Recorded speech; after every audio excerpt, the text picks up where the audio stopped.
In fall 2018, the English department will inaugurate its popular culture minor. Dr. Henry Jenkins of USC comments on the importance of such a minor for the university.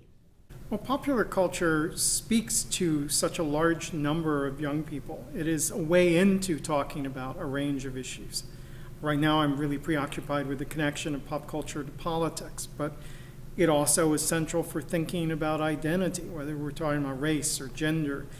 Almost every major idea and debate of our times can be explored through the lens of popular culture, especially if we take an expansive definition of popular culture that includes both the commercial culture, the stuff that is commercially popular, and the vernacular or folk culture, the stuff that comes from below. It's really, to me, the intersection between the two, the way pop culture gets taken up and used by various groups in our society and around the world, that makes popular culture such a lively space to explore.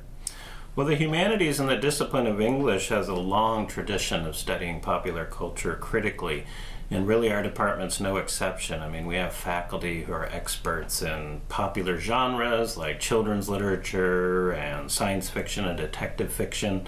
We have faculty who study film and comics and graphic text and digital media. So we're really well poised, I think, to develop this minor. So the origins of the popular culture minor really go back to our GE course, English 313, the Studies in Popular Culture course. This was developed by Professor Jack Solomon 15 years ago and has really grown in popularity. So with a little encouragement, Professor Jackie Stahlcup and Professor Stephen Wexler, and especially Professor Charles Hatfield, spent the summer basing the minor on these courses and developing it into the form that we're presenting now. I think what we're doing is we're trying to bring together the analytical and critical skills that we encourage, that we nurture here at the university and in the English department. But we want to bring that to bear, or help bring that to bear, on the kinds of things that students encounter in their everyday lives. Historically, we've had a course, a very popular, well-enrolled course, Studies in Popular Culture. That's been kind of the seed for this. We can take it from our seed course into a more advanced sort of selected topics course that we're doing as kind of a sequel to that, which we're starting out, which will have all kinds of different topics depending on the instructor. We can take that into our new courses on popular literature, on the bestseller, and on popular genres, be it crime fiction or fantasy or romance or the Western. English elective courses that students might take, like children's literature or comics and graphic novels or science fiction. We also have a large menu of potential elective courses that we're able to draw upon from diverse other departments, be it communications or cinema and TV or art or Chicano studies or queer studies. So we have students engaging things like questions of queer identity or queer reading strategies off of a very mainstream franchise. That's cool, I think, when you can get that. It's so, you know, to me, teaching a very particular subject like Batman or the Black Panther syllabus I'm working on designing right now opens out into larger political things. So when we get to the Black Panther, we'll talk about critical race theory.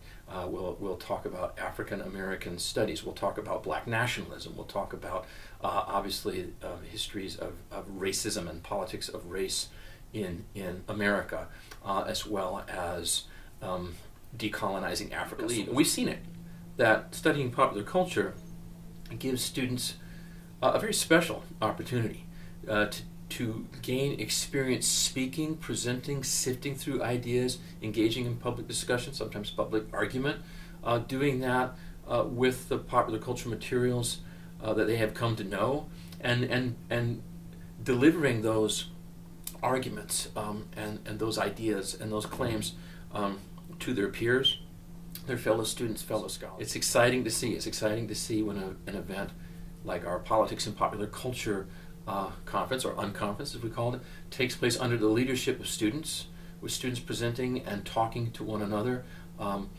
faculty and other community members involved in the discussion, but students really taking a lead in organizing, pulling together, promoting, and energizing these events. You can't fake that kind of enthusiasm. I think it genuinely arises from a desire students have to bring their growing expertise to bear on things that in some cases, have been a part of their daily lives for a long time. And our students have really been leading in that way, kind of impressively showing what the potential of pop culture studies is here at CSUN. So we're excited to hear about it, and then students are very excited to participate in it.